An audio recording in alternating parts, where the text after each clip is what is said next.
We staged fishing down here at Frank's Landing. This was a demonstration to put the problem before the public. Henry Hank Lyle Adams, age 77, a citizen of Fort Peck, Assiniboine, and Sioux tribes in Montana, began his journey to the spirit world on December 21st, 2020. He is known to the indigenous activist community as Hank Adams. In 1961, at the University of Washington, Adams began protesting for treaty rights and against termination. He joined the fishing rights struggle with the Quinault Nation.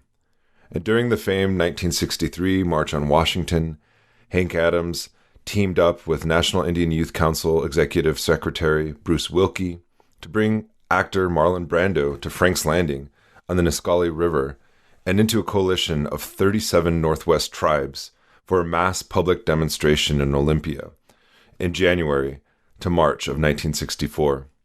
The impetus for the protest had been the fierce defense of treaty rights, already being waged by the Nisqually, Paiute, Muckleshoot, and Quileute tribes, following brutal state assaults on their fishing families dating from January 1962 and the filing of injunctions against them.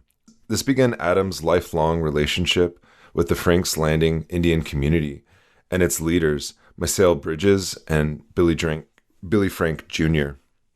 The treaty fishing wars, as they became known, led to the 1974 Bolt decision that upheld indigenous fishing rights according to treaty, which was a huge windfall, not just for the Northwest tribes, but for all indigenous people who exercise traditional and customary hunting rights over their indigenous territories. Adams is also famous for writing the 20 Points program, a landmark document of the Trail of Broken Treaties march to Washington, D.C. in 1972, of which he also negotiated a peaceful exit, so to speak, from the BIA takeover building and the AIM activists and the Red Power activists who led that march. He's credited with negotiating the resolution of the 1973 siege at Wounded Knee on the Pine Ridge Indian Reservation. Hank Adams is somebody who I've known through the history of the Red Power movement, but he is relatively unknown to the broader public. And to remember his incredible life and work as a Red Power activist, we're posting 2 parts of an interview that he did with Billy Frank Jr. On the fishing rights struggle, but also on the deep history of indigenous resistance in the Northwest Territories. So please listen and learn about this powerful figure. He has gone relatively unremarked outside of the Indian world, but nonetheless is a key figure, not only of the Red Power movement, but of the long tradition of indigenous resistance. You can listen to the first part of this interview on the main feed of the Red Nation podcast, and you can find the rest of it on our Patreon at patreon.com/The Red Nation. Thank you. So, if you're ready, Mark, we'll go ahead. Go ahead and start, Billy. Okay. My name is Billy Frank Jr., and I was born and raised right here at Frank's Landing. And there's a long story of how I got here and how Dad got here, and Mom, and but my dad is Willie Frank Sr., and my mom is Angeline Tobin Frank, and that's my parents. And so the story starts from there. Good. Hank, just tell us just a little about who you are, when you were born, and just a brief kind of bio. Well, I'm Hank Adams, and I'm Assiniboine Sioux from the Fort Peck Indian Reservation in Montana, where I was born mid-World War II. My dad was fighting in Europe, and my mom, with a number of other women and children from reservations in Montana and South Dakota, North Dakota, came out here with children to Washington State, Oregon, for war work. Well, our fathers were off in the war, either Europe or the Pacific. Ultimately, I ended up on the Quinault Indian Reservation through my adolescence, and I came here to Frank's Landing in 1964 as representative of the National Indian Youth Council, and I came to organize demonstrations in support of treaty Indian fishermen on southern Puget Sound, particularly Nisqually and Puyallup rivers, and to organize both what became called fish-ins and also at the time in March of 1964, what was then the largest demonstration at the state capitol, which included Marlon Brando as pretty much the star attraction for bringing national news media here. Good. That's good. Okay, Bill, if we can talk about some of the earliest things you remember, talk about growing up on the river, talk about what your life was like when you were a young man, and, you didn't have to worry about too much, and just talk a little bit about what your life was like as a young man growing up here on the river. Talk about your mom and dad, whatever you want to share with folks, but just talk about that piece of your life right now would be. Okay. Well, I was born and raised right here. My dad taught me how to fish right here on the river, and we lived right here on the river. And I learned from my mom and dad. They smoked salmon. They caught fish, and we had all fresh salmon here when I was a young man. And then I started learning how to fish, and I was 14 years old when I first got arrested on the river, and by the state game department, and from then on I just continued to get arrested. But my story is I always thought, who the hell is protecting us? We don't have anybody. Nobody's protecting us, and our tribe didn't at the time. They weren't capable of doing any protections of anything, except we had a council, and my dad was one of the council people, but they didn't have an office anywhere. They went from house to house when they had their meetings and all of that. And we didn't have an infrastructure of any kind. And so I thought, who the hell protects us, our treaty rights? Who protects the Medicine Creek Treaty? Who tells the story, And nobody was there. I looked at the state. The state was protecting the sportsmen and the commercial fishermen, the non-Indians, and but nobody was protecting us, Now, your dad, you come from, your dad was an activist, essentially, for treaty fishing rights, for Indian fishing rights. Can you talk a little bit about that, and how did he kind of instill that in you? How did he tell you about that? Yeah, well, he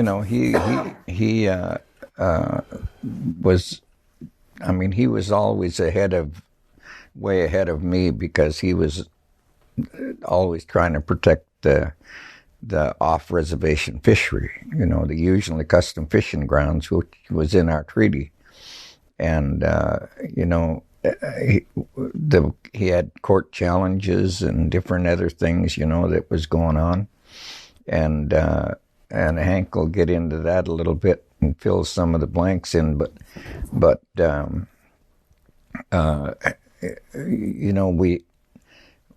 we talk about all these things, and this is a long time ago, and before I was born, and then all of a sudden here I was born, and I had my brother Don and Maisel, and my oldest brother Sonny, I called him, is Andy, and we had all of our people living here at the landing. We had Curly Kid's dad, Buck Johns, Senior, who got killed in the war, the Second World War, and we had all of his kids right here at the landing. We all went to school down here at the little schoolhouse. We walked down the road, and we'd get chased by the geese in front of Mrs. Wallace's house. We'd walk, all of us guys who were little guys, and but that was how we grew up. We grew up together, all of us, and my sister and brothers, and they all took care of us.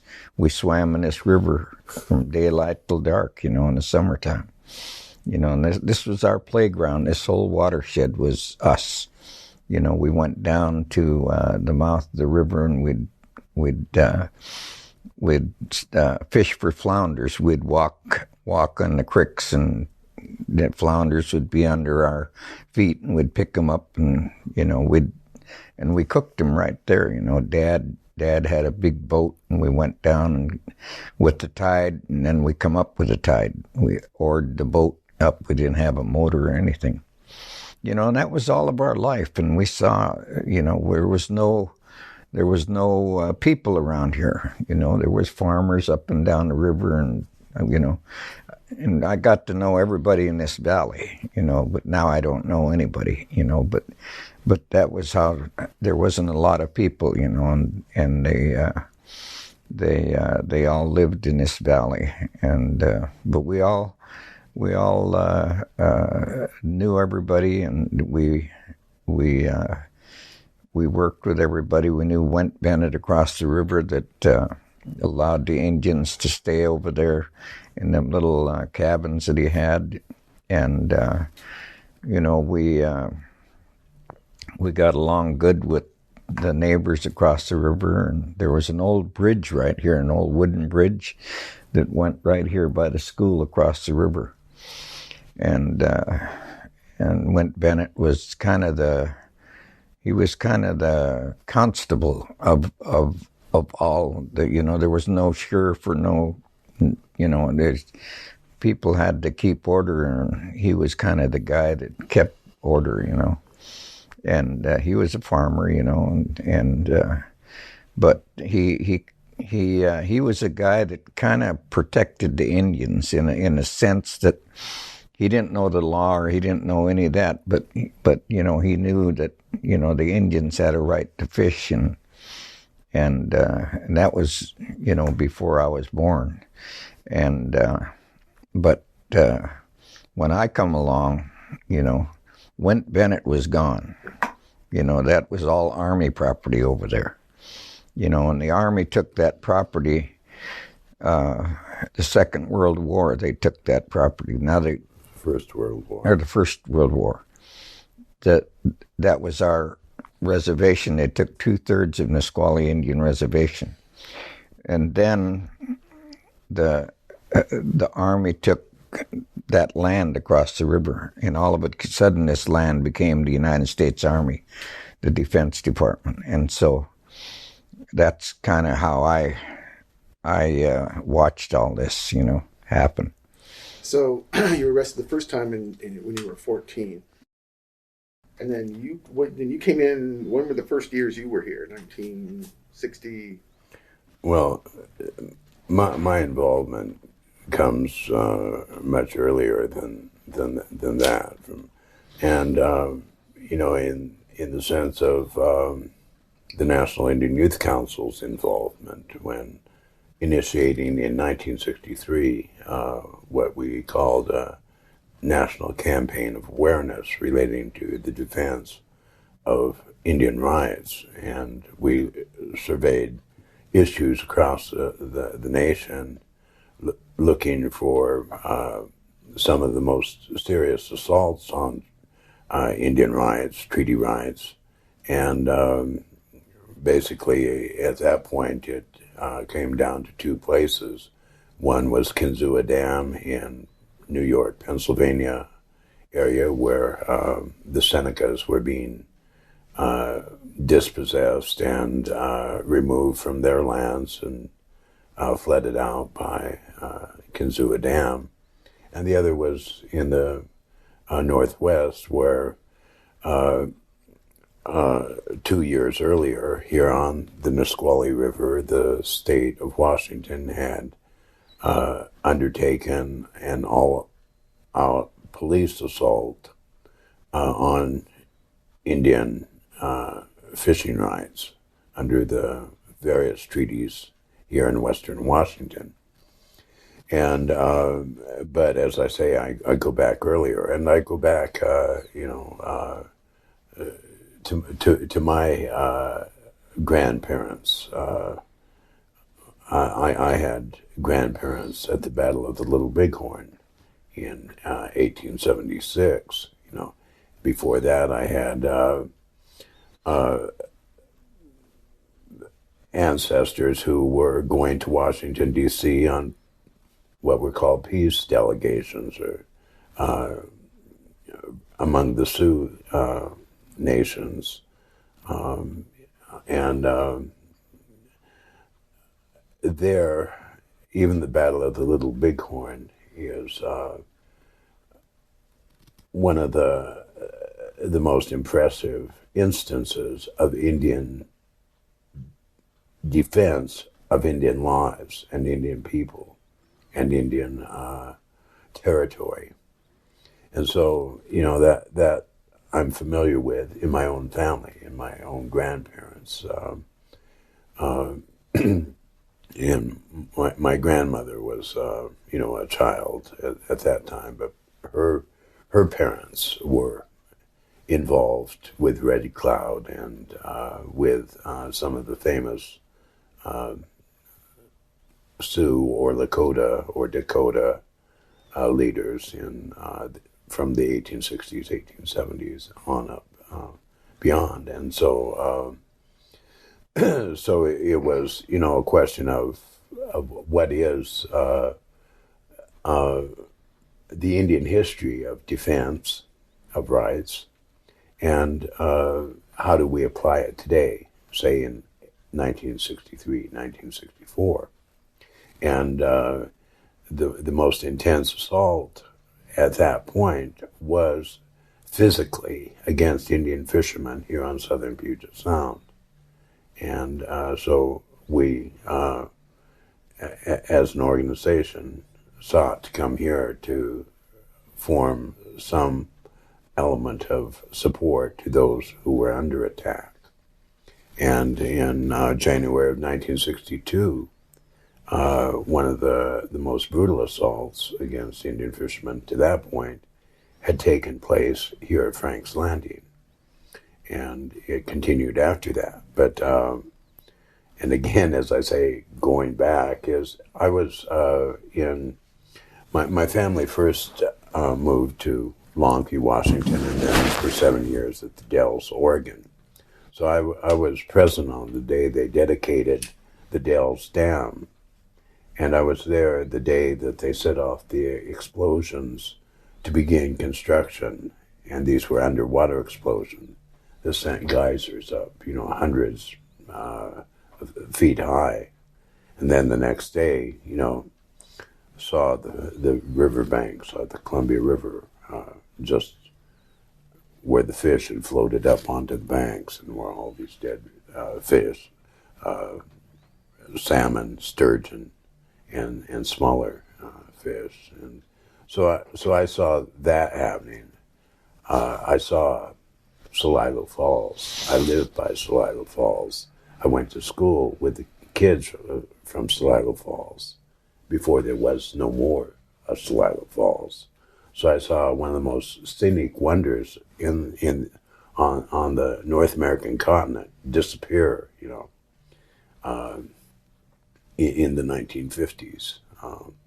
And so I was familiar with that. I watched the Yakimas, the Umatillas, the Warm Springs, and the Columbia River, Celilo Falls. I mean, that was, a community. It wasn't just what you call, at this point, a loo site where you go temporarily. There were people, living there year-round, and they fished in seasons, and they went off, as my family did, to berry fields. And so here in southern Puget Sound, I first went with Quinault families and joined with other tribal families in the berry fields out in Puyallup River Valley, up by Kingston, by the Little Boston, Port Campbell, so near the Suquamish. And, one of my first field bosses was Lena Hilaire, who, in 56, Lena Hilaire, a Puyallup Indian, married to Joe Hilaire, one of the more prominent Indian artists, Indian storytellers of the period. And then that would be in 1956. In 1973, she was a witness in the Bull trial, along with Billy's father, Willie Frank, and along with Billy, and with all the other Indian witnesses. So, I was, by the time of coming to Quinault to 1956 and into the life patterns of the people, the berry picking, fishing is seasonal, but there's a need to live between the seasons. And so, you'd have out here at Alderton in Puyallup Valley, between Puyallup and Ording on the White River, you'd have, hundreds to thousands of Indian people gathering on the gravel of the riverbank for bone games, slough hall games, and this would be, on the weekends between when there'd be a day off from berry picking, or when you say berry picking, you're talking about other things. You're talking strawberries, raspberries, blackberries, blueberries, and then you're talking cucumbers, and you're talking beans. You're talking one of the mainstays of the Indians of Puget Sound and elsewhere is hop picking. The hop fields were one of the main economic auxiliaries for Indian people from southern Puget Sound, going back into the 1800s, very strong in the early 1900s, and this would be a family movement, family occupation. And then there'd be also the natural gathering beyond the cultivated crops. There'd be, the Yakimas joining the Quinaults at Potato Hill, picking huckleberries. There'd be many types of these coming together of the tribes in their different territories for some of the hunting opportunities, some of the root gatherings. That would be something that I was familiar with from my Oregon life, and going over in the Umatilla area to hunt jackrabbits and hunt pheasants, but these are life patterns that existed for most Indians of Washington and Oregon, and it's more natural comings together rather than, say, at this late stage, getting together for basketball games and baseball. Tell me about when you guys met. Do you remember when you guys met the first time? And you guys have been friends for a long time. Oh, yeah. A lot of years. Do you remember when you first met? Tell me about that, when you guys first met each other. Tell me about that when you first met Hank. How'd that happen? How'd you meet Hank the first time? Where were you at? What were you doing? I don't know, but I remember one time in Olympia that this is way after I met this guy. And but we're demonstrating in Olympia. Set our nets out there, and game department coming down. Thousands of people lined up. You saw this in the videos. And they packed me out and packed me up in the bank and threw me in the car. And I'm in the car now, keep going I ain't in a paddy wagon. It's a 4-door police car. Threw me in. Pretty soon here comes Adams. Threw him in. And I said, what the hell are you doing here? You supposed to be out there on the bullhorn, I told him. He was going to jail with me, And there was another kid, a white kid that was just going by said to the, I told the guys, what are you guys doing to the Indians now? And they threw him in too. And so, and then they herded us up to the jail again. But, them were the times that, we met in good times and bad times. And, but we were all, we kept our spirit up, and we laughed a lot, and Adams was always there, wherever we were, whatever we were doing, he was there. And another time, I'm coming down the river with a load of fish, and I run out of gas right over here above the landing.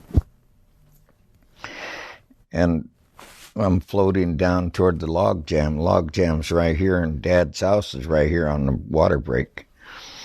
And I landed in. I didn't get there, and I hollered at Adams. I said, "Adams, get the goddamn gun. These son of a bitches are after us. They're going to pick us up. They're going to take my fish and nets." I had 2 nets in the boat, and I'm paddling toward the log jam.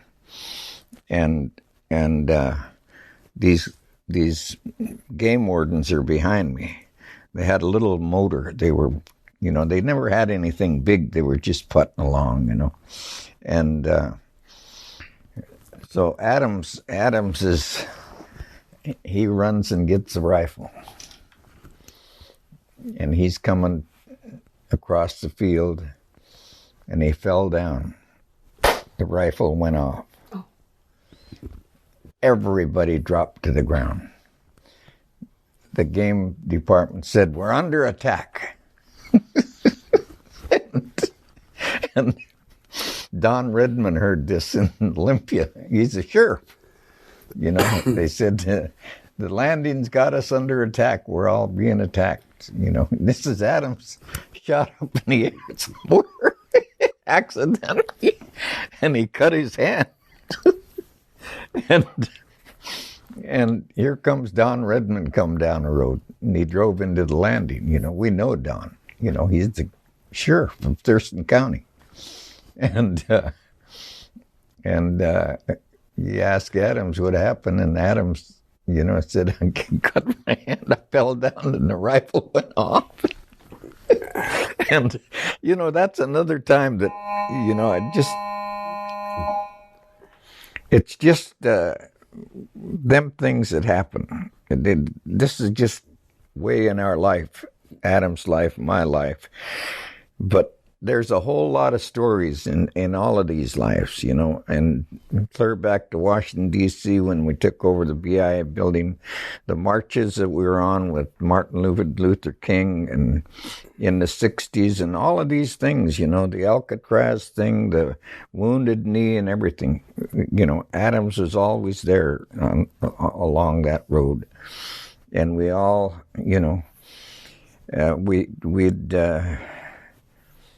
we'd be out of money in New York. We'd call Adams up, He'd get us money to get us some more gas to keep going.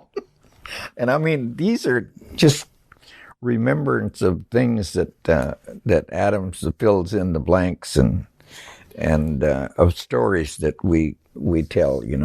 Well, let's talk about what happened. Because one of the reasons of this big role in that, Hank. I mean, you more or less directed it, produced it. I mean, talk to me a little bit about that. Tell us. I mean, the use of film. I know as a propaganda tool and that kind of thing. Can you talk to me about Talk to me a little bit about the film, or what your thinking was, or what you wanted to do, what you were trying to accomplish. Well, I can go back to reasoning, but first I can, say that the biggest role has become one of correcting the stories that he tells. And see, that's the blanks. on the incident that he's talking about is there were some intermediaries, and so I didn't hear his language at the time. If that's what he was saying in the boat, he was saying that in the boat. I was in Maisel, his sister's house, and his brother-in-law's house, Al Bridges, and he was coming down the river, and he was being followed by two game department boats, and he yelled out to his brother-in-law, Al Bridges, about getting the gun. And so I heard Al and or Maisel and or his niece Valerie say, "Get the gun, get the gun." So I grabbed this rifle that was just inside the door of the house and ran across the landing, Frank's Landing, past Billy's father's house. And at the time, we were experiencing several successive years of flooding. And there was no help, and the water break that had been in place since the 1930s, and which was the support for his dad's house, his dad's little two-room shack was constructed right up on the water break. And the end of the water break was washing out and the fill behind it. And so Al Bridges at the time had been having junk cars pulled into the landing, and then he was pushing them off over in behind the remaining water break and just above it to try to keep the force of the Nisqually River from washing away Frank's Landing. So there also happened on that day to be one of those junked out vehicles out in an open space or field just above his dad's house.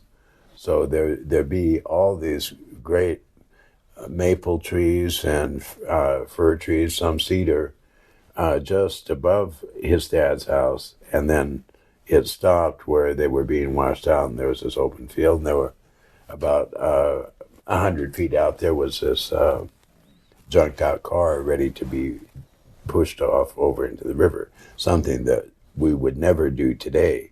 I mean, so I was running across past his dad's house, past Graham's house, and hit this open field. And just as I got into the open field, I looked across the river, and here against the brush on the opposite shore were as many as a dozen game and fisheries officers, wardens, and enforcement officers, game wardens for the game department, fisheries enforcement officers for the fisheries department. But both agencies were out there with their men, and they all had rifles. And I just run into this open field and see all these men with rifles across the river. I see Billy coming down the river in his boat, being followed by two state boats, game and fisheries. And I'm not certain what I'm going to do. I just say, Christ, and I run for that junked out car. And from my Army training, I dive to the car, but I use the rifle to break my fall. So I'm diving headlong for cover, and when the rifle butt hits the ground, the rifle shoots straight up in the air. My hand goes down to the ground, slips on the butt or stock of the rifle, and my hand goes into the broken neck of a Pepsi bottle, and it just starts spurting blood. Now, as usual, the state game department has reinforcements on call, on standby, including the Thurston County Sheriff's Department, including State Patrol, and in some occasions previously, they had 4 of those MPs on standby, at least on the other side of the river. But that day, they didn't. But when the rifle goes off, well, then all the officers on the opposite shore, the wardens and fisheries officers, they all just run back into the brush. You know, they don't know it. They think they're under fire.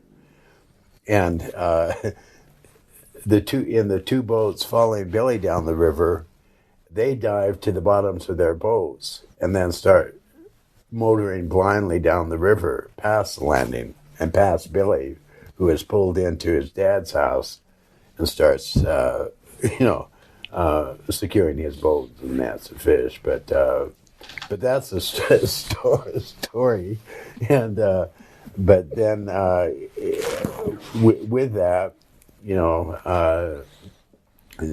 they're all wired up for their radio calls, and so they've called, we're under fire, and the sheriff's office comes streaming in with several deputies and a state patrol with them, and I'm standing there with a handful of blood, and Sheriff Redmond, Don Redmond, he said, I got a first aid kit in my car. He said, and he opens his trunk and opens his first aid kit and starts bandaging my hand. Now, the thing is I didn't tell him anything on what had happened, and in the Daily Olympian the next day, which the newspapers generally go to the government people for the account of what happened, because they're the ones to be believed, not the Indians, and the article the next day talked about mystery surrounds a shooting yesterday at Frank's Landing, and it starts telling about the presence of the fisheries and game departments, but indicating that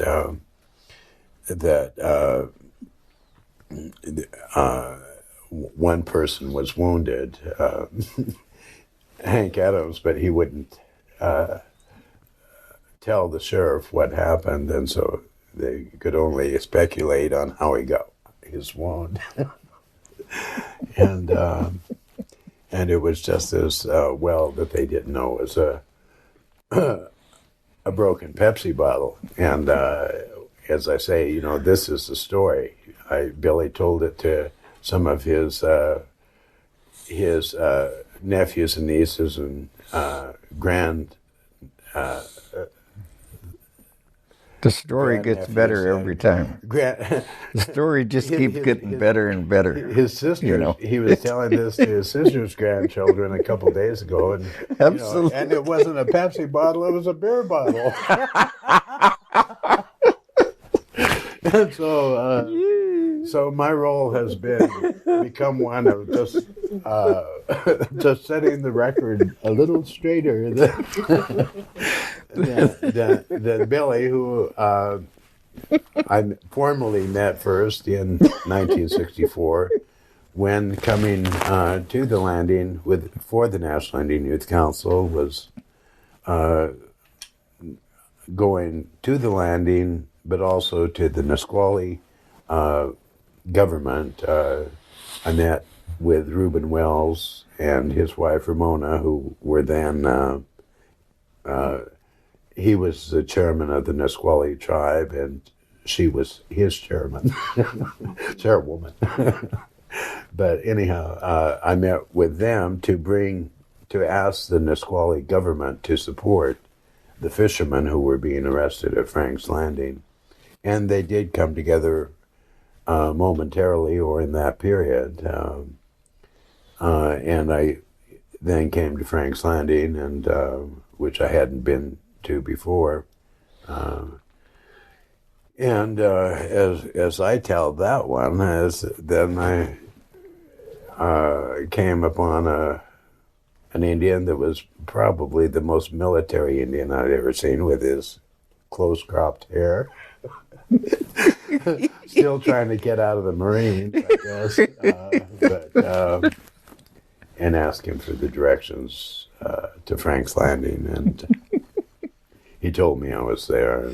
But in some of my tellings, I talk about that he had to answer me by taking out a piece of paper and drawing me a map.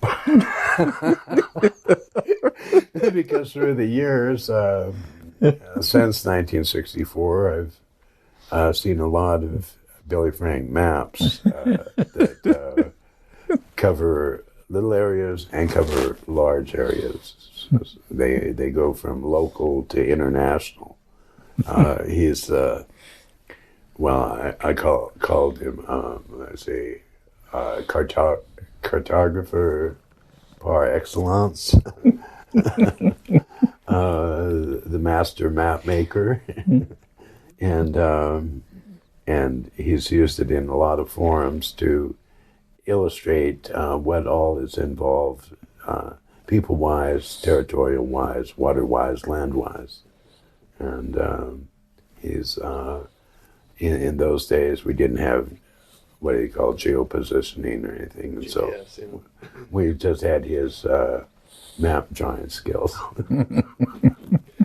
Well, hey, could you just speak to the film? I get the sense that it was just one piece of all the stuff you were doing here, and that has to have been one small piece of it, actually.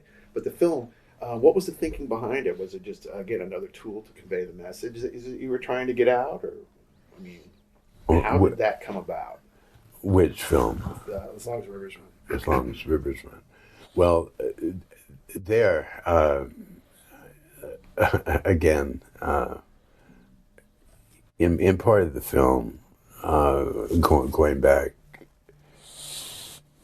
to Billy's dad, Gramps, is born 10 years before statehood, 1879. And, Billy says, that the Army took 2/3 of Nisqually Reservation in 1918. But the fact is that before they took the land, when his dad was upon the last allotment up the Nisqually River on the Pierce County side, but it was 206 acres originally under the 1884 allotment. And it covered both sides of Muck Creek, and it covered to the opposite shore of the Nisqually River. But before, while he was living on the allotment, before the condemnation, the state of Washington had tried to stop all the fishing on Nisqually on the reservation. And they had built a hatchery just above the reservation boundary on Muck Creek. And it was one of the first South Puget Sound hatcheries. And they used the hatchery as an excuse for trying to stop all the fishing. Now, there was a major effort, and the tribes united around the Nisquallies. All the tribes, they went to Washington, D.C., but the Bureau of Indian Affairs, then called the Office of Indian Affairs, or the Indian Service, told them, rather than jeopardize your well-being and being arrested, you should just stop fishing. And so this goes back before 1918 were the assaults on the treaty rights and the efforts to stop the treaty fishing had occurred. And then also, even before that, when the U.S. Supreme Court in 1979 upheld the Bolt decision of February 12, 1974, they pointed out that the issue had been in the Supreme Court 7 times, and the first major time here in the Northwest was the Winans case, and that initiated just after statehood, but got to the U.S. Supreme Court in 1905. And at that point, they upheld the treaty rights and pointed out that, that fishing was the way of life for the Indian people of the Northwest. It was no less important to them than air for breathing. It was that central to the life. But that's 1905. Within a decade, they're stopping Nisqually on their reservation from fishing. In the same period, they're stopping the Columbia River fishing from Priest Rapids to just all the way down to Portland, from the Canadian border to below Portland. And they're stopping Indian fishing, and that's because since the time of the treaty, at a time when Indians were taking virtually 100% of the fish, maybe less than 1% that were being harvested for subsistence by white settlers. You would have Indians taking 90% of the fish for both market and for commercial sale. And, even going back further than that, when Lewis and Clark came to the Dells, where the Celilo Falls was in 1805, there they found, just tons of fish being put in baskets, mostly in the form of a powdered fish meal, for taking down to the mouth of the Columbia and selling to the foreign ships that were already fairly well established along the coast. You had all the major European nations. You had Russia, France, Spain, England, and other nations that were moving on the seas, and they would be buying these fish from the Indians on the Columbia River. I mean, even the Spanish had come in on Straits of Juan de Fuca, but perhaps didn't come down into the South Puget Sound area. But there was this trade and a trade in fishing from before there was the United States, And as soon as the United States came into being, then you had the trade that came with Lewis and Clark, and before that, after 1790 with Captain Gray and the Lady Washington, and then John Jacob Astor and the American Trapping or American Trade Company that settled in at the mouth of the Columbia River. But for a full century, you had, before Washington statehood, you had Indians being the primary commercial element of the fishing trade here in the Northwest. They generally point to 1870s development of seal can process as the moment that it became a lucrative commercial enterprise for non-Indians here in the Northwest to take over the commerce of fish. And they did it very quickly on the Columbia and Puget Sound. And they had more efficient methods of harvest. They had, fish traps. They had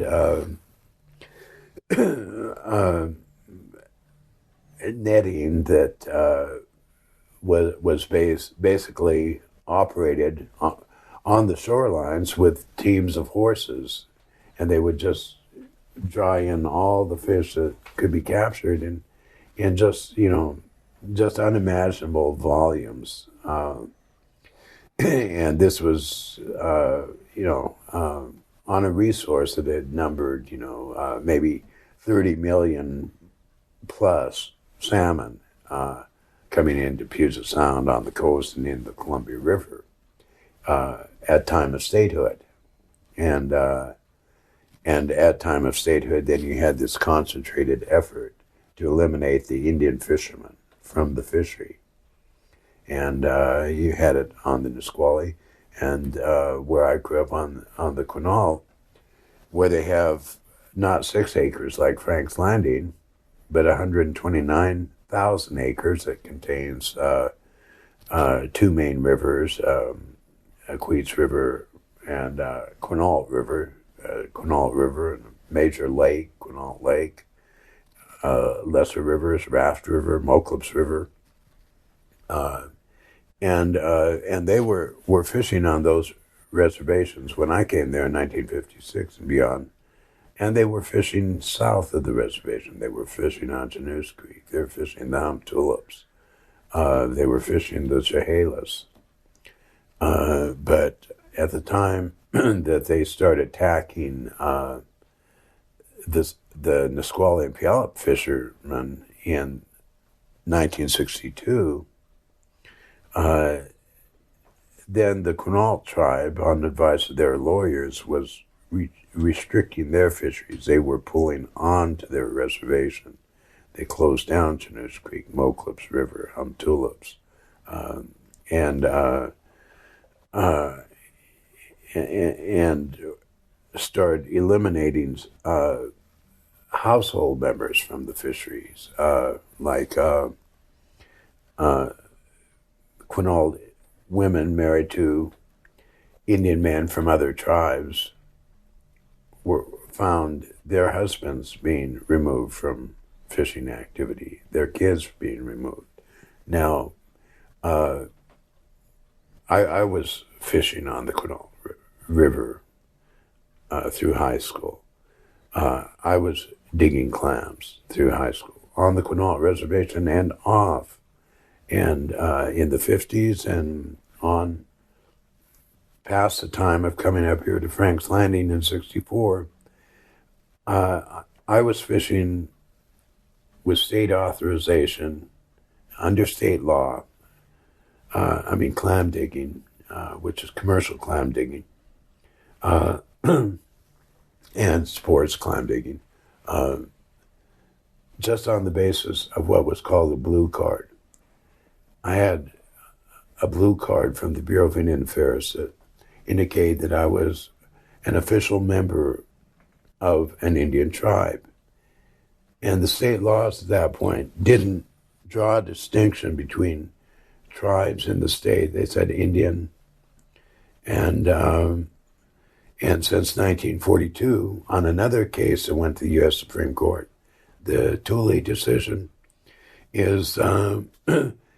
the Thule decision indicated that the state could not require licenses for a treaty right or for a federal right, and so they went. The state law went to the Indian membership, and I was an enrolled member of an Indian tribe.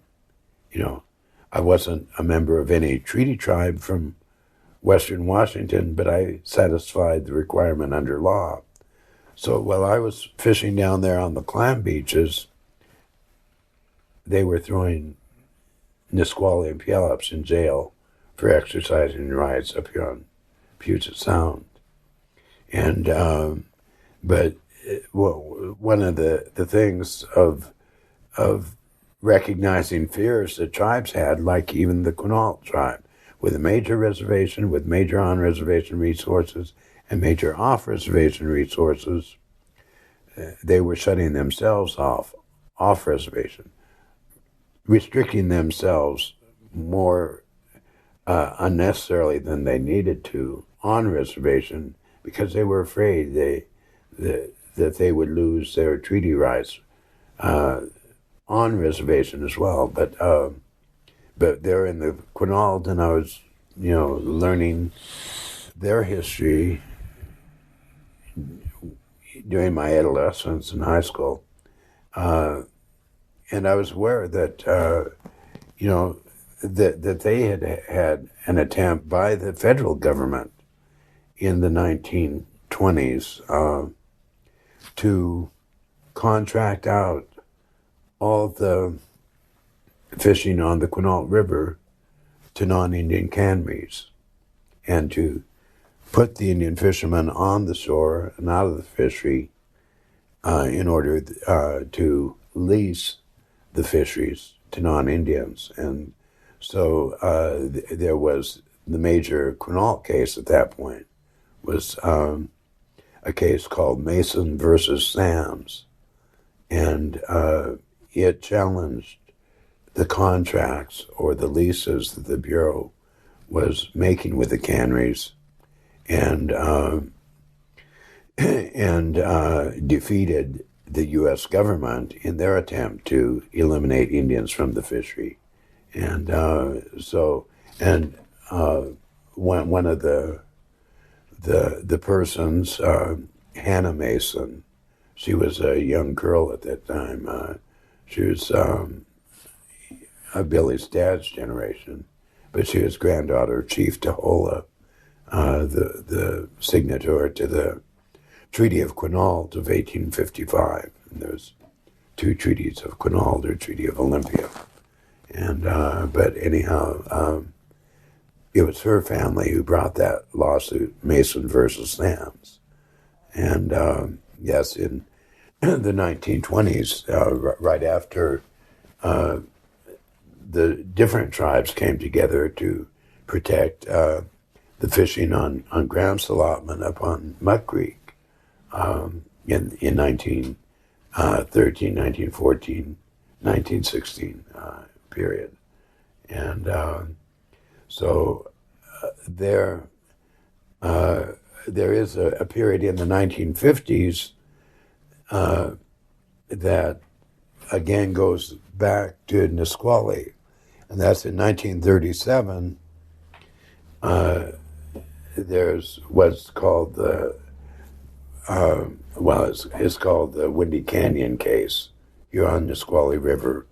And it's Peter Kalama and Willie Frank, some of the Bobs, some of the Dylans, and I think probably a Cover or two in that case. And that is there again where the state tried to halt off-reservation fishing. But in 1962, there was a state Supreme Court decision called the McCoy case, and it overturned Judge Stafford, who was a Superior Court judge in Everett, and it wiped out the 4-4 protection of the Satayacum case. And so it became open season on Indian fishermen throughout the state at that point. And so although the January 1962 attack here at Frank's Landing may have preceded the McCoy case, it was, in the works, and the game department was partly acting, the fish and game department, again, January, is the game department. You had a handoff of primary jurisdiction on from fisheries department to game department whenever steelhead were running, and that was situation not only on Nisqually and Puyallup but in other parts of the state. The game department had enforcement jurisdiction on steelhead. The fisheries department had enforcement jurisdiction on other salmon species, and it was a matter of lead agencies more than anything, because most often they, at least here on Nisqually and Puyallup, they joined forces, but just alternated leads. But there again, they were in part trying to influence the court, perhaps, but also trying to influence the legislature. And this goes to where I first came in contact with Billy, was not at Frank's Landing, but during the context of earlier lobbying efforts by the tribes to fight off legislative action to restrict steelhead fishing by what they called steelhead transport laws. And they were, from 1958 onward, were acting to enact laws to prevent Indians from selling steelhead. And if they couldn't prevent it, at least to authorize their police agencies to intercept steelhead any place off the reservations by common carrier, is what it was structured around commercial trucking, and so these things were going on in the legislature, and there was at that time, and particularly in 1960, an attempt to create an intertribal fish commission. And I was traveling with Quinault governmental people to the legislature, even though I was just still in high school. I was working with them on some of the lobbying efforts, and in helping draft some of their statements, and working closely with Hannah Beauchamp's son, Freddie Sox, who was secretary of the Quinault tribe or business committee. And in the course of the effort to establish a new tribal fish commission is where I first saw Billy. And he was, I think, vice chairman of Nisqually tribe at that time, but he was the Nisqually delegate to the fish commission effort. And two of the leaders of that at that point were a lummy named Ernie Plaster, I think it was, and some Macaw leaders, Charlie Peterson, Quentin Markstrom, Tulalip's Wayne Williams, Tandy Wilbur from Swinomish, and Jim Jackson from Quinault. And Billy was one of the persons designated as a commissioner in that failed attempt to establish a fish commission at that point. When we did establish the Northwest Indian Fisheries Commission in 1974, after the Bolt decision, we went back to some of the records of that earlier time, and a couple other efforts between 1960 and 74, and seeing what was attempted before and what failed, and how we might finally put a fish commission together, which we did. But that 1960 legislative assault was important to the development of how things went, and but when they were given open season on Indians again by the McCoy decision, then it became the most concentrated effort of the state to eliminate treaty fishing everywhere, on the Columbia, on Puget Sound, on the coast, on the Snake River. And you had essentially 3 states joined together in doing that. Plus, you had a federal government that was sympathetic to the states. And part of the problem of that period is the federal government was not there for Indians. And even though in 1960 there was the election of John F. Kennedy, one of the strongest supporters of John F. Kennedy was Washington Senator Memoriam Jackson, who at that point was not sympathetic to Indians. And Senator Warren Magnuson, who'd been the senior senator and going back to the Depression era in Congress and Senate. And he more or less followed Henry Jackson's lead on Indian affairs because Senator Jackson was not the senior, but a high-level member of the Senate Interior Committee. And so you had the Kennedy administration, as a matter of policy, not supporting Indian treaty fishing rights.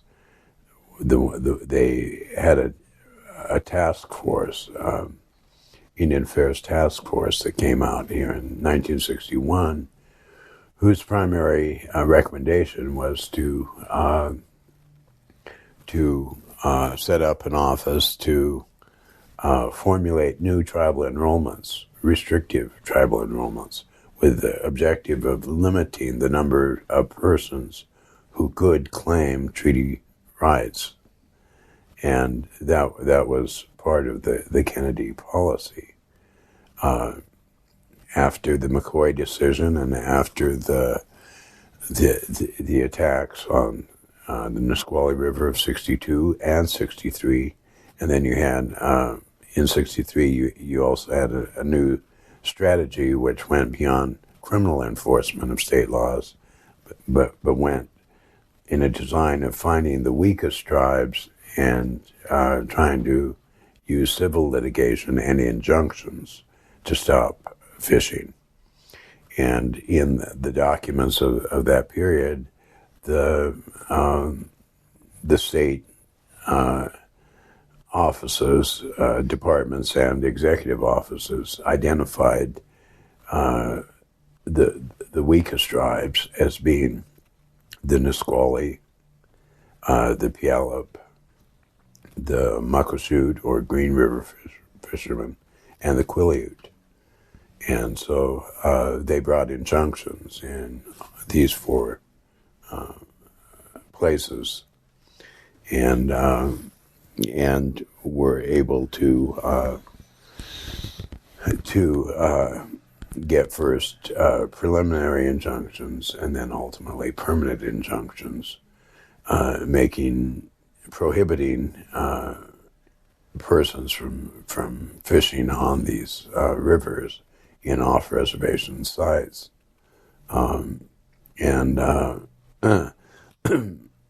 One other element in there relating to the activity, their enforcement activities, and the protest actions that started developing organized protests from early 1964, and the tribes joining with the 2 national Indian organizations, National Indian Youth Council, National Congress of American Indians, in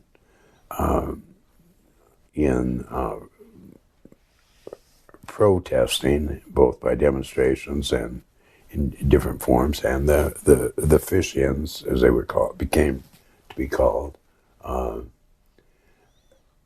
ran to Congress. And both Senator Jackson and Senator Magnuson sponsored resolutions, Senate Resolution 170 and 171 in 1964.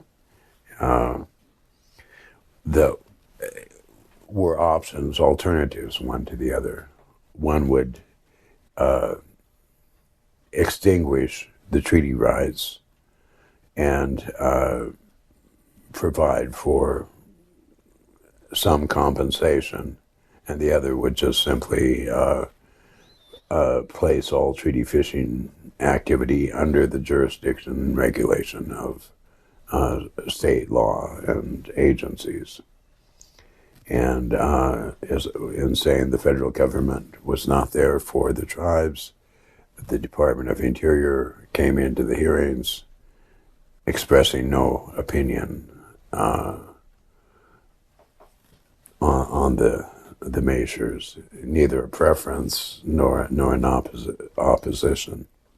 And so that's where we were, but we also had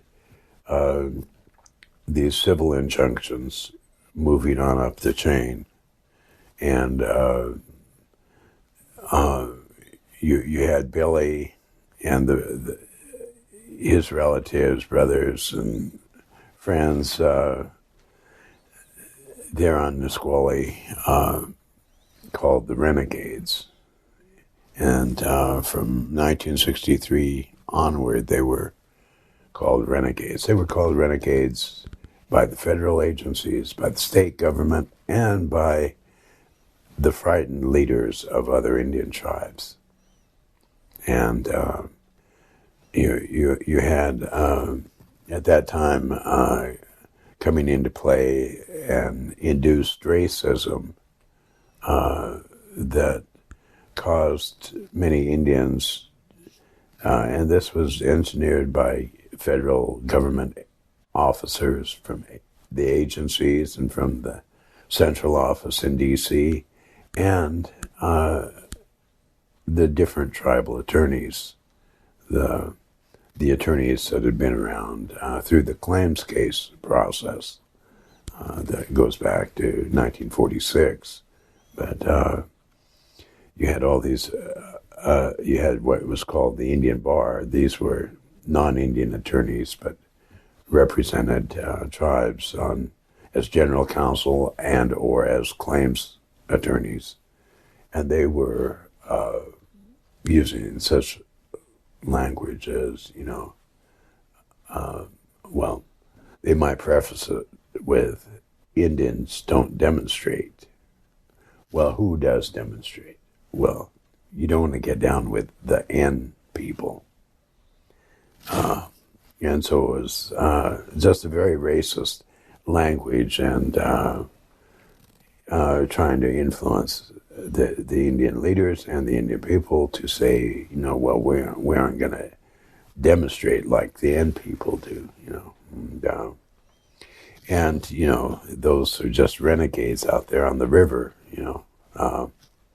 so that was part of the language, and most of this this carried through the 60s, and some Indian people were rewarded for using this language. I mean, probably the two worst offenders as Indians using the N people to fight against Indian assertiveness was Bill Jeffries, appointed as governor's advisor to Governor Dan Evans, and Brick Harris, an Elwha person who was appointed trustee of the community college up in Port Angeles. But he was either state or federal labor department employee, but he got around to all the people. But you also had the BIA loaning one of his officers, 1964, Bureau of Indian Affairs policeman August Hayes was lent to the FBI to investigate the renegade fishermen and the Survival of American Indians Association that was being formed at that time, and the National Indian Youth Council, investigating us for what?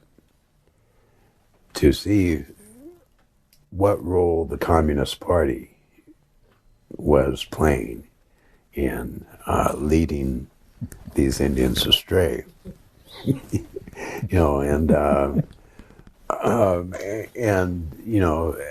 be the FBI in Olympia, the FBI in Seattle, and the FBI in Washington, D.C. And so that's where it was when, Nisquallies, the renegade fishermen in State versus Nugent Counts case, and in State versus Puyallup Indian tribe or organization. And there too, unfortunately, in the Nisqually case, their attorney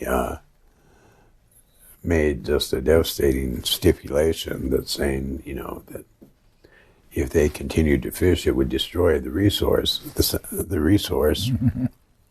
but it didn't matter. The right superseded the resource, and that was a terrible, that was strategic error, and ultimately the courts said, well, we can't go with that because, that's an unproven assertion and actually is belied by the facts. And so in companion cases from 1963 through 1968, you had going up to the state Supreme Court and then to the United States Supreme Court, the Puyallup case and the Nisqually case. They didn't have a trial in the Nisqually case because of the attorney's stipulation. They had a trial in the Puyallup case. And there, an attorney called the King of Torts, of national reputation, Melvin Belli of San Francisco, came up to be the attorney for the Puyallups. And he met his match in the Superior Court judges of Pierce County, who didn't matter what happened. They ruled against him, and Judge Cochran ruled, well, there was nothing to defend, because if there was a treaty right, there was no tribe to exercise it. There was no Puyallup tribe, and there was no Puyallup Indian reservation. And so that's the oral opinion in May of 1965 and the written opinion of August 1965. And so there you have, in much more stark terms, it says no more rights than the Boy Scouts or Knights of Columbus, no more official in standing than such organizations as that, and so they didn't need to reach whether there was a treaty right, because they eliminated the persons and places to exercise them, and on the Puyallup case, but so those went up to the state Supreme Court, who upheld Judge Cochran and Judge Jacks in the Nisqually case, and and then to the Supreme Court, which had the decision in 1968, end of May.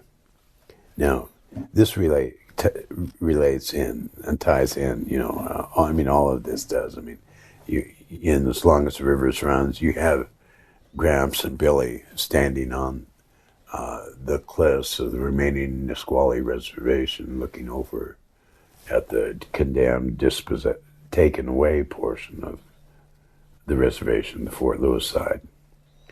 One of the key elements and most effective, what makes As Long as the Rivers Run effective in the end, is the footage on the Puyallup encampment bust of 1970.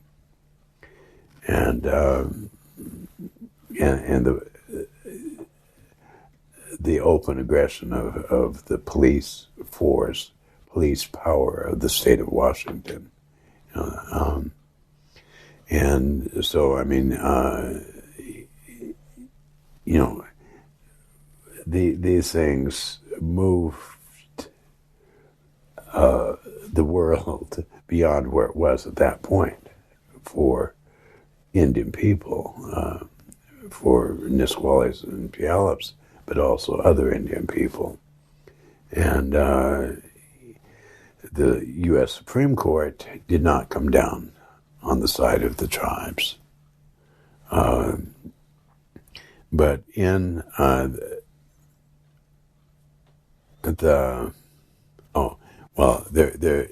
there is another period that needs to be covered, and then Billy can give you a straight story, an altered story, a good story, or a colorful story. On October 13, 1965, at Frank's Landing, because there again, with the injunctions in place, fishing prohibited, and there, with the injunctions, you have criminal citations of civil violations. And so you have the state only having to create a list of every time Billy or Elbridges or John McLeod or Nugent or Herman Johns be there on the river fishing, doing anything, touching a net. And that becomes a citable civil violation with criminal penalties. And so, and each time becomes, equally punishable by time and by money. So in the numbers of times that Billy and Al, others have been arrested in that period, they would receive multiple citations at one time. Like they would receive. We observed him on these dates at these times, and it would become 13, 20 or more violations all at the same time, and each one would be punishable by criminal sanctions by the judge. And so, in the numbers that relate to Billy, you have a good number of besides times in jail, just times cited as breaking the law or violating the court's order. But in 1965, with the injunctions in place, and with Judge Cochran in August of 1965 saying, there is no Puyallup tribe, there is no Puyallup reservation, there is no treaty right to be enforced, and that's particularly related to Puyallup, but there's nonetheless a standing permanent injunction against Nisquallies. So that's unacceptable to the renegades, their families, the Indian people of the Nisqually River and the Puyallup River and reservations. And so, again, when they say you have no right, you prove that you do by going back to the river. And so there is, in October of 1965, and now I, at that time, am maintaining contact with Frank's Landing by at least 1 or 2 calls a week from my barracks in the U.S. Army at Fort Belvoir, Virginia, 19 miles out of Washington, D.C. And so I'm not there in October of 65 and there, but it is a key turning point in what would happen in future actions. And you were there, so, but there again, the masked police forces of the Washington Game and Fisheries Department, and again drawing agents from all districts in the state, with the Pierce and Thurston County Sheriff's offices, because the Nisqually River is on the boundary of both counties, and Washington State Patrol, and U.S. Army MPs, all either present or on standby. And so the October 13, 1965, when they're punching Valerie in the face, terrifying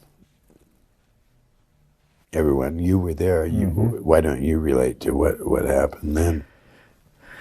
Well, they'd just come down on us. The whole state of Washington. I mean, people from the other side of the mountain were called in, as Hank was talking about, and but it was pre-announced, and there were, the Indians were together in support. So there was, and unfortunately, there was primarily Indian women and Indian children, right, and then the renegade fishermen. And we had a battle. It was clubbing and everything, and we'd started that battle all along the river. We'd wake up at night and they'd be right out here on our property here at the landing, and we've taken them on with clubs, beating the hell out of them, and get the hell off in our land, and that all come to what the day Adams is talking about. It'd been building up, and we one night we well, this is in the daytime. This is partly on the film. Yeah. And so you're all there in the canoes. That you have that's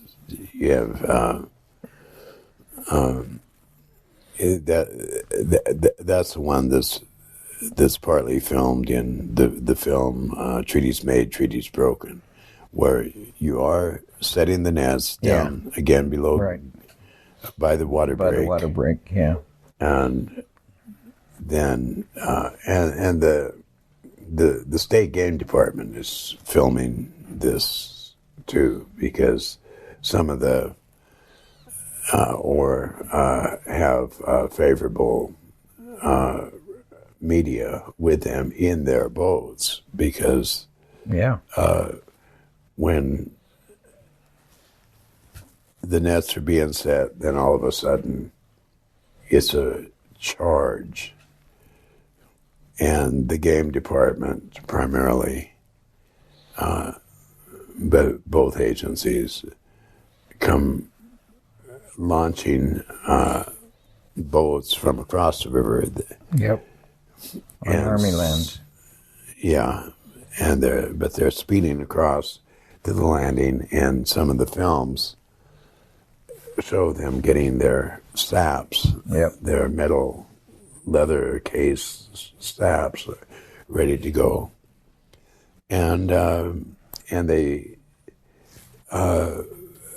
power their boats across to these unpowered skiffs, and just start attacking primarily the women who were there, and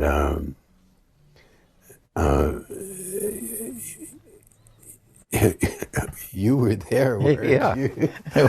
Well, there were so many fights, and I mean, and we had, that was the day the breakwater was filled with people.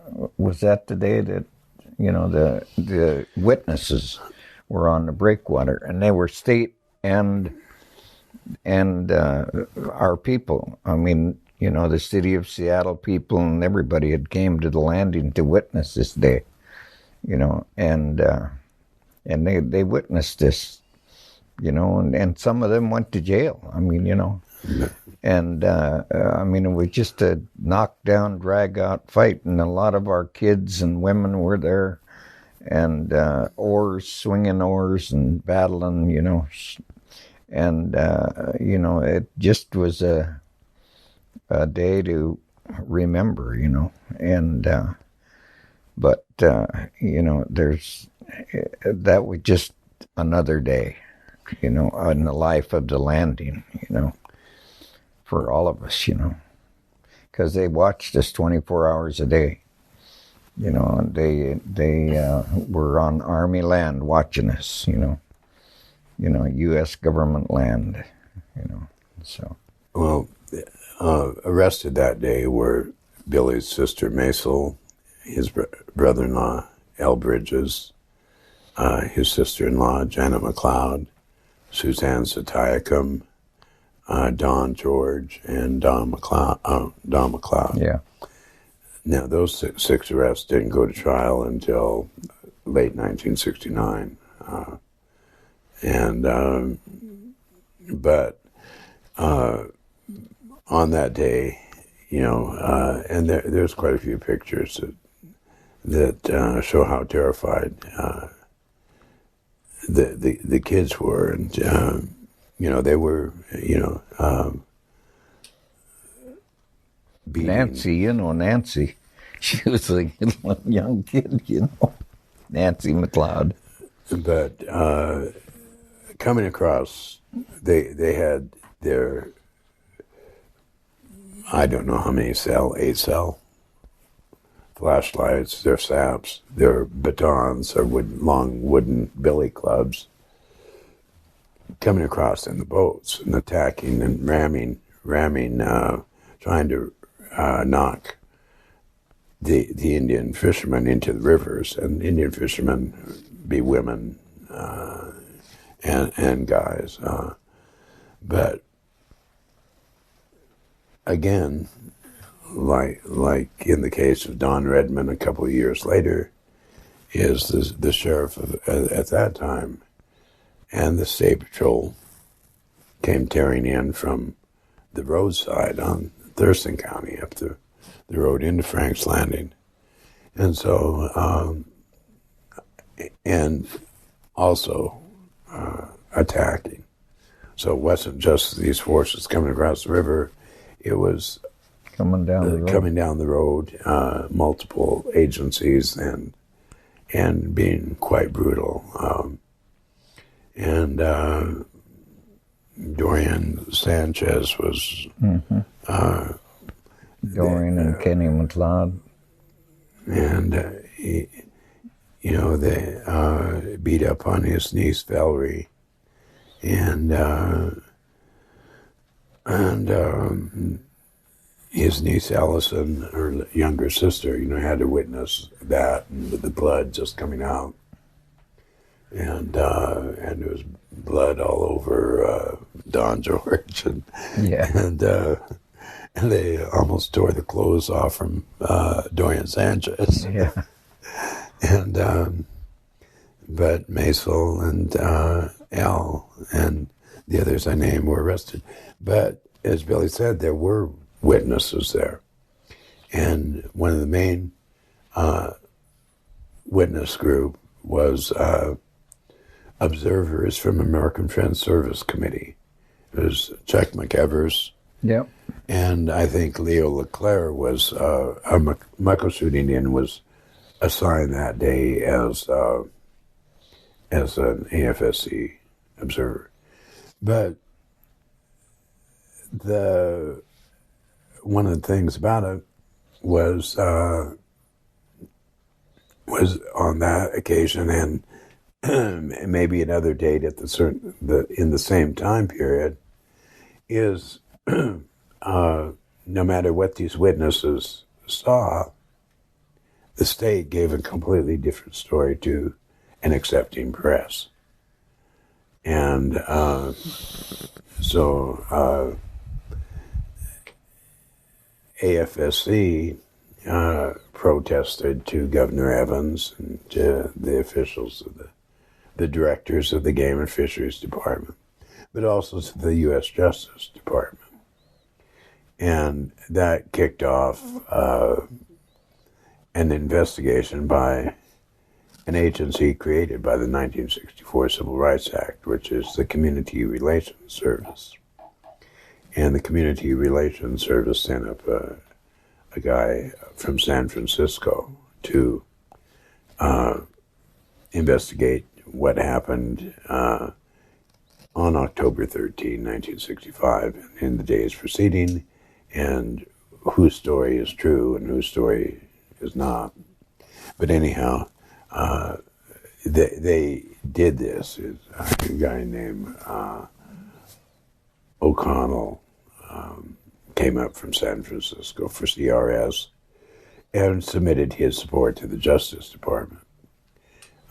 In the Justice Department, who had now, by that time, was under the Johnson administration, and the Assistant Attorney General for Natural Resources at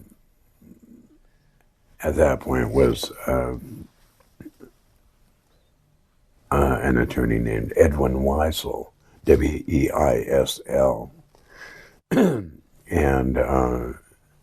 And so CRS engaged the Justice Department to take a new look at its policies, and indicating earlier that the United States was not there for Indians. That meant the Justice Department wasn't there. Interior Department, Bureau of Indian Affairs, none of them were there. The Congress was more hostile, and even though they did not act on the Jackson-Magnuson bills to extinguish the treaty rights, there were no supportive friends in Washington in the government. One exception would be Congresswoman Julia Butler Hanson in the House of Representatives was pro-Indian, and she was on Interior Appropriations Committee, so she wasn't helpless there. She was able to help in some ways. And but in consequence of this report, this Justice Agency investigation and report to the Justice Department, a new policy was taken by the Justice Department, and I think it was probably announced in May 1966, about half a year after this October 13th episode. And it was that the Justice Department would defend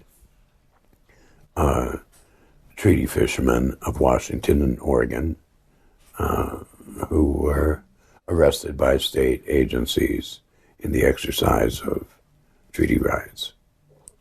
So that came in there. That also caused the Justice Department and the Interior Department to come in to the cases then pending on appeal to the state Supreme Court on the renegade Nisqually case and the Puyallup tribe case. And so the Justice Department began appearing in courts. And then on the appeals from the state Supreme Court carried the load of the appeals to the United States Supreme Court. And before that, the fishermen and the tribes were reliant on volunteer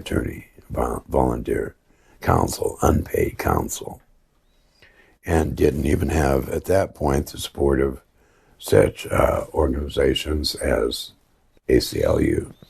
ACLU at that point had refrained from equating treaty rights as a civil right that they might be interested in. They didn't accept that policy until late 68 or actually far into 1969. And so that October 13th incident was very instrumental in changing the federal policy. It also did another thing, and it is one of the things that I worked on from the Army base in outside D.C. was to meet with organizations on the East Coast in D.C. And the Episcopal Church and other churches to support the Indian fishermen out here, and particularly relating to this outrageous attack of October 13. What materialized from that was what became the book Uncommon Controversy. And that was the different organizations on the Indian interest organizations on the East Coast, including some of the churches, committed their resources to this effort by the American Friends Service Committee to do what they had similarly done in the case of Kinzua Dam, and that is to do a report. And they brought, it was named Taylor, from the Kinzua Dam report out to Western Washington to put this report together. And so from October 65 until its publication in 69 or 70, the book Uncommon Controversy, which, like the film As Long as Rivers Run, became a major tool in presenting the Indian case. And it wouldn't have happened except for that attack on October 13, 1965. And also, one of the intervening moments that was almost as bad as the Senate resolutions 170 and 171 was that after Judge Cochran ruled against the Puyallups, the attorneys, Melvin Belli and his principal aide, whose name was Cone, C-O-N-E, they told the Puyallup tribe that they could not represent them more in the civil litigation. However, they would represent them if in a negotiation with the federal government and state to sell out all the Puyallup treaty rights. And they would guarantee them a certain amount. They would only ask a certain percentage, on contingency. And this was presented to a general council of the Puyallup tribe in either late 65 or early 66, somewhere. I have a record of it, and Bob Satacum was supporting. He had attracted Melvin Belli with his PR people, Barry Jackson, who later became a top aide to Senator Jackson, but at that point was Bob's PR person. And they had got Melvin Belli here, and he was one of the probably 5 most famous attorneys in the country at the time, and if not the most famous and celebrated. So they made that presentation to the Puyallup tribe, and it was Maisel Bridges, Billy's sister, who organized an opposition to that offer. And she was able to defeat that vote by 1 vote, which was one of her friends from Chemawa, back in the 30s, early 40s, Tony Nelson, who was Tony Cross Nelson, whose most of her family was on the other side on the issue. And Maisel dragged her out of the bathroom in it's a Pentecostal Presbyterian church there below the Cushman Hospital. That was the meeting hall for the Puyallups, a church, an old church, and brought out the winning vote to prevent, the Puyallups from agreeing to sell all their treaty rights, all their fishing rights. There were claims of reservation, whatever. And that was defeated. And fortunately, Melvin Belli and Mr. Cohen said, well, it's been good knowing you. And they went back to San Francisco. And fortunately, the Puyallups lived on, even though at the time they were only living on a $5,000 a year cemetery trust fund as their sole governmental income, Now, that wasn't that many years ago. No. well, no, Really. it's not that long ago, No. but they're perhaps the 3rd biggest employer in the Pierce County now, and Biggest agreement? They have one of the largest settlements in U.S. history in the 162,000 settlement in early 70s, again as part of the post 1970 encampment bust. We reestablished the existence of the reservation at 19,000 acres as opposed to just 33 cemetery acres. And so, the 60s were important. And I know if, unfortunately, one of the best memories of October 13, 1965 was lost to us last year with Ellison's death, because that was one of the most impactful days of her life, and what she watched them do not only to her sister with punching her in the face and choking her and holding her down, but doing the same thing to her mom and her dad, Maysville and the Elbridges. Yeah, that had to have been hard. Let's take another break.